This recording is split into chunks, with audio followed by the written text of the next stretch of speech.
we are excited today to have Ahmed and Ahmed Avais and Jim York with us to do a really interactive session on the basics of, we can't call it the Agile Fluency game, right?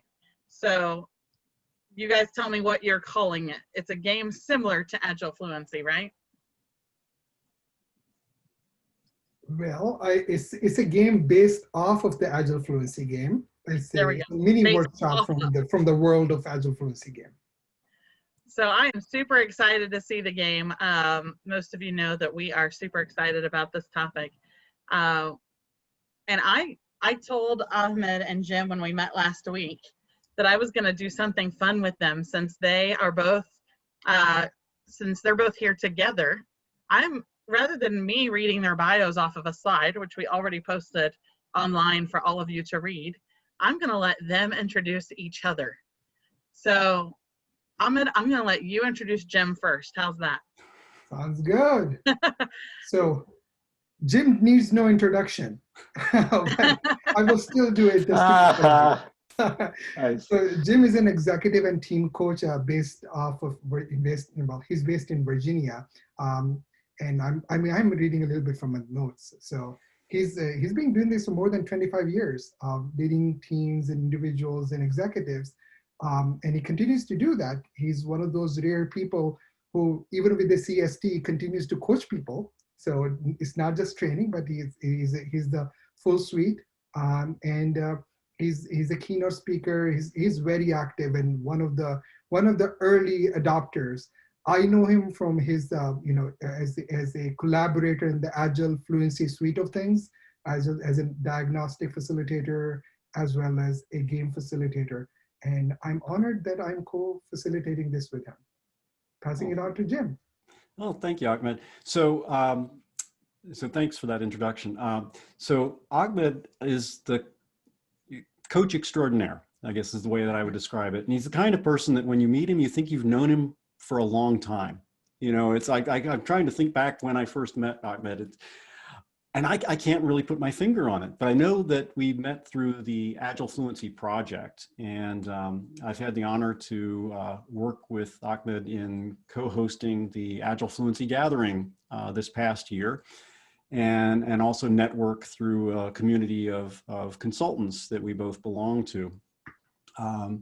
Ahmed is, he's the type of coach that you really think is listening authentically to what it is that you have going on. There's a really strong connection there. So he's based in North Carolina. He's been about, but that's his current base. And I guess the thing I'd like to express most is like, it's like no one's a stranger to Ahmed. You know, he's very welcoming.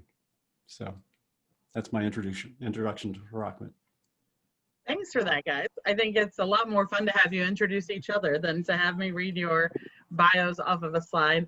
A lot of you may remember Ahmed. We've had him actually in person at Agile Indy a few times in the years past when he was a Chicagoan. Is that a word, Chicagoan? It is. It is a word, right? I just make that up on the fly, right? So we are glad to have him here virtually. And Jim, I think I have seen you speak at various events in the Agile community as well, you know, online or at some of the more global Agile conferences. So we're excited to have both of you here to join us. And I see a lot of familiar faces, a lot of you in the crowd who have actually been speakers for us before. I see a handful of you. So I'm going to call out some names and just say hi. I see John and Ron, and I see, hey guys, I see Allison over here. Good to see everybody. We are excited for the crowd today. And we've got a couple of our board members on. If you need help with anything as we move into breakout rooms and different things like that, feel free to type in the chat window and we will help you out with that, moving you to breakout rooms. I think we're going to be using Mural, correct? So yes. Yes. So if you have any trouble with Mural, anything like that, just chat help in the chat window, and there's several of us here to help you out. So I'm going to turn controls over to, I'm going to skip all the intro slides today because we have a lot of going on, a very interactive session, but I will remind you all of one thing.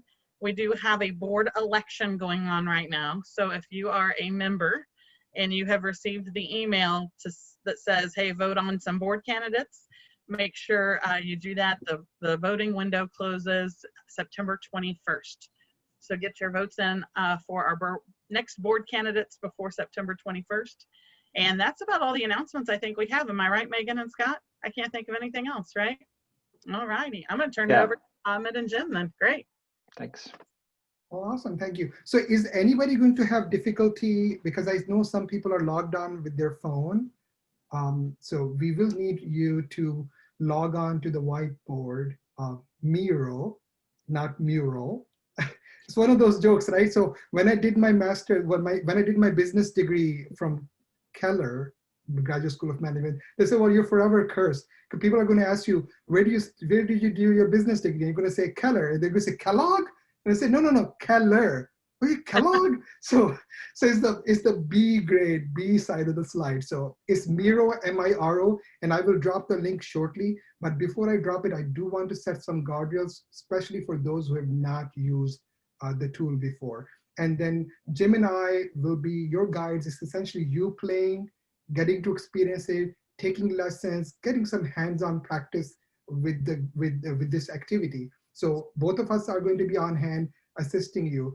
But before I drop the link, I want to do a quick screen share. And I would like to see some virtual or physical thumbs up to see whether you got it or not. All right, awesome. Okay, so this is the place we're going to play the game, and I will drop the link. Right now, I have not dropped the link. So essentially, if I zoom all the way out, there's a bunch of boards here that are right for you to play in this post-COVID reality that we live in now. It would have been a different type of game if you were doing it in person, but you get some benefits and you get some cons. So the con is there's going to be a tool that you have to get used to very, very quickly. And pros are there's many more things you can do virtually that you could not do in person. So there's a balance there. I want to annotate and show, maybe I can do annotation. Can I do annotation here? I think I can, right? Am I allowed to do annotation? No, apparently not. Okay, I'll just use my mouse cursor. So if you can see my mouse cursor, your ability to be successful in this activity is your ability to add a sticky, use this icon to make squares or move around, and use this icon to add a sticky, right? Which I guess I demonstrated. The rest is pretty much optional. I won't delve too much into it, but essentially adding a sticky note and navigating will be directly correlated to your success in this activity, right? And I want to introduce you to a power tool called the frame. So right at the bottom of my bottom left corner, there's this icon called frames. If you click on it, by default, you'll see something like this, which is boring. So I want you to click on this. Now you see all these names of areas you can jump into. For example, I can jump into the playground. I can go back to welcome, right? And whichever group you're going to be assigned to, when we actually do the breakout rooms where you get to play round 1 of the game, we come back together and you play round 2 of the game in the breakout room. We'll keep you in the same group. And in Zoom, your title bar will say which group you're in. But just in case, Marcy will call out at least one person from that group so you're not lost and you're not playing in some other space. So you can jump into a group, like this one is group 1, and you can zoom in, zoom out, place your cards like so, right? This is an example. So that's what we are doing for navigation. I'm going to come back to welcome. So this is one way to navigate this gigantic board to not lose your space. So that one was very I guess Miro 101 for you, but it's going to continue. So at this point, I'm going to drop the link, but I'm not done with the introduction yet. So I will drop a link for all of you, and let me stop sharing momentarily so I can see everybody jumping into the board, and then I'll share my screen again. So why don't we all jump into the board to make sure that we can all reach there. So the link is now currently on the board, and I see a few people jumping in. Awesome. The system works. It works. It's always magic, right? It is. You're always nervous when you start using a new tool in a new environment and crossing your fingers. Well, our friend Murphy tends to show up, right? Nice. And Yeah, I see Murphy's lots of law. cursors, so it looks like lots of people getting in. I That know is there's a way to awesome. hide the cursor in here, right? Oh, you can. You can click on the icon on the top next to your circle, which will say hide cursor. Nice. All right, but I quite like people moving around. That's my thing. All right, so is there anyone, and speak up if you were not able to join, and maybe I will need an assist just in case. Is there anyone? Thumbs up, speak up, unmute yourself. Going one. Oh, we lost a person. Oh, Everyone, some people aren't ready for the interactiveness, right? I'm new. That's okay. We're all new in one way or the other. Nice to meet you, Sharice. Don't be shy, we're all new. Thank you. Okay, so I'm guessing everybody got into the board. And if not, we will help you out as much as we can separately. I'm going to share my screen again to continue my Miro 101.2 lesson. So I am back in Miro again. So let's come back to the Zoom sharing instead of if you're actually on the tab with Miro on. So we're going to go into Playground. One of the few things we're going to do, and this is the second part, is place stickies like this. And instead of having you do it, I'm demonstrating it. The other thing we want to do is be able to draw lines between two of the stickies. So when you click on a sticky note, you can move it. And once you place it, there's these 4 blue dots that show up. What I want you to do when you actually play the game is to drag and drop the blue dots. And you can change the direction. You can add an arrow to both sides, one side. And I prefer that you also increase the thickness so it's a little bit more visible. So play around with it because that will become important. And you can change the shape, I mean, whatever you like, but essentially how 2 stickies connect. So again, one more time, I'll connect one with another one, and you can change either the direction of arrows or have no arrows on them, and then also improve the thickness or maybe even make it a dotted line. Fair? So that is kind of essentially the bulk of the activity. I'm not going to ask everybody to do it because that may be too many, but if you want to mess around with this space, you are welcome to, but let's get to the actual meat and potatoes as soon as possible. All right, so I'm going to pause here. And Jim, you please chime in. So this Agile Fluency game is part of the Agile Fluency suite from the Agile Fluency project, which is a copyright or trademark of Diana Larson and James Shore. There are 2 links here that if you click on them, you can jump to the website to learn more about the model and the diagnostic. This is a picture I took from the actual game. Now the game itself is very devilly. It's very involved, it's quite intense. There's a lot of lessons. We are not playing that physical tabletop game. We're taking cards from the game and using one of the mini workshops, which by itself is also very useful. So, and that's our hope and desire to show you a very practical way of making people think about practices. Jim, anything? I would just have to say the game is a blast. It simulates a 2-year journey of a typical Agile team in adopting Agile practices, and it's very realistic. Fascinatingly, after our Thanksgiving this last year, I invited my children, who are both grown adults in their 20s, to play the game. And it was really more of a learning experience for me because I was relatively new to it at that time. And I wanted to have people to play with me on this. So I invited them, and they joined me. They succeeded in getting through the game. It's designed that you fail, right? First time through, it's designed that you're going to fail. It's very, very rare that a team on its first time through is successful in making it the full 2 years. You basically crash and burn. They crashed and burned about the 5th round in the game, and they're 10 rounds total. And they begged me to play again. I was astonished. So it's a really cool game. It's not designed for online yet. So we're doing the mini workshop to give you a taste of this. Awesome, thank you. And by the way, I noticed people are kind of different places. So another tip, if you are on the board and you prefer to be on the board while I'm showing this, not be on the share screen, I will probably share my screen a few times.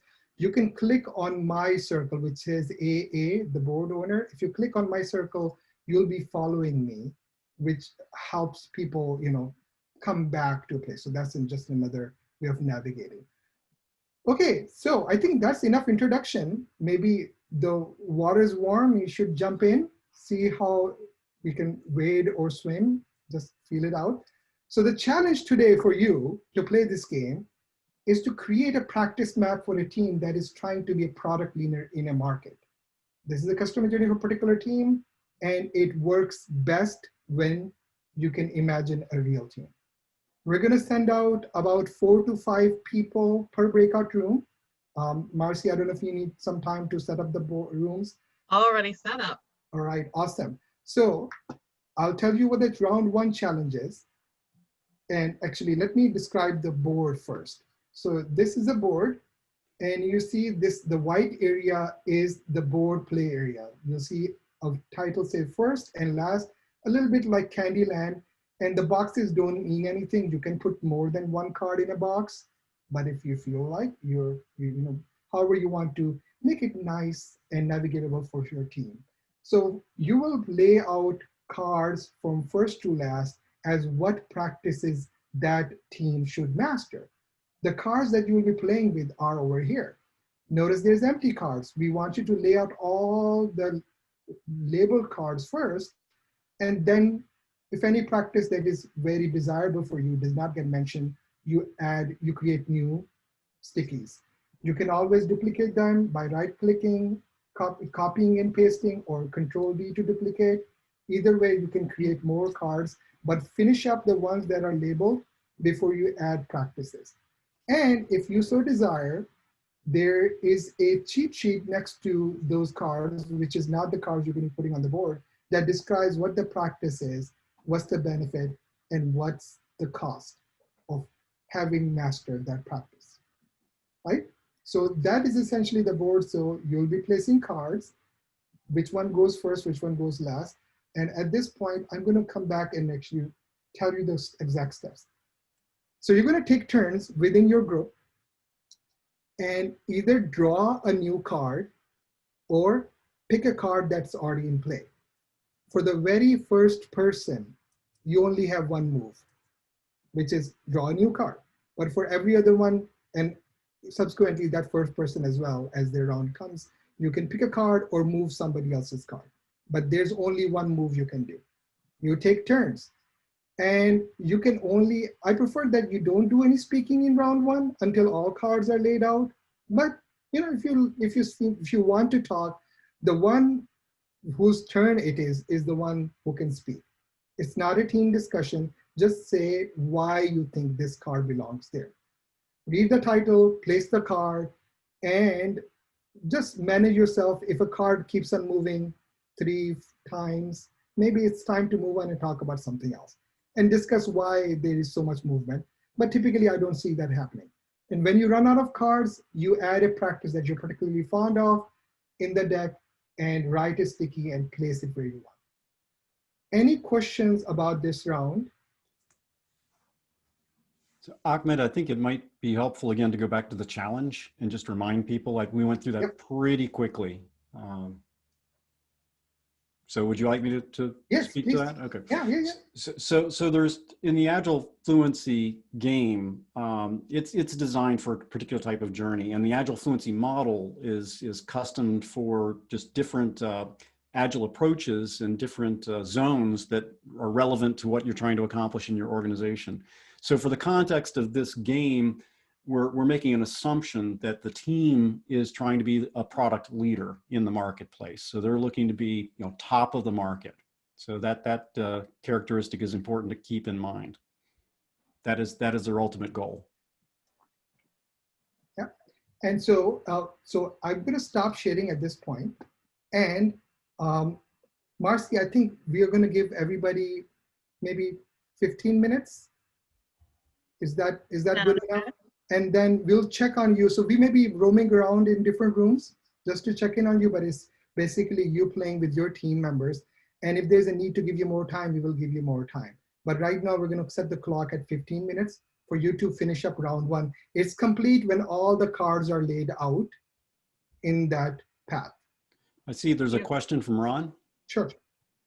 Yeah, what I heard you say is you can move a card to a place that it more belongs. And I don't have a sense of why one place is different from another when it's just this looping thing that, yeah. So what I'm hearing from you, once cards start to get laid out, it will make more sense. So for example, some practices are pretty advanced. And if you say that that's the first practice that the team should master, right? Then all the prerequisites need to be somewhere before it. Example would be, very first practice is we have no bugs, or we've mastered CI/CD without knowing anything about any of the other fundamental practices.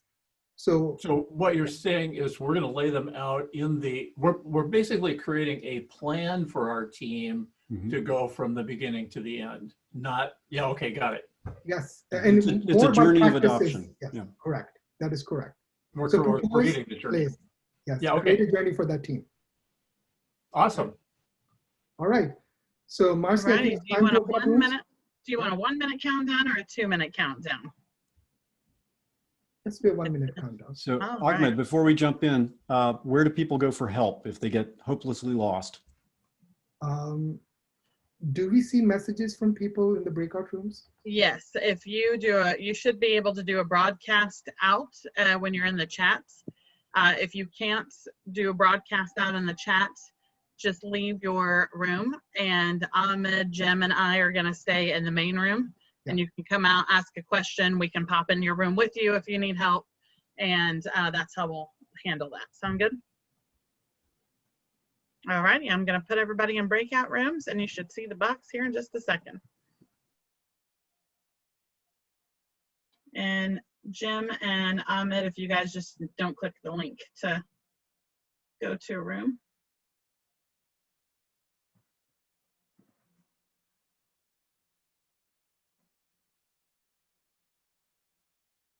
And I think I've got a couple of late joiners.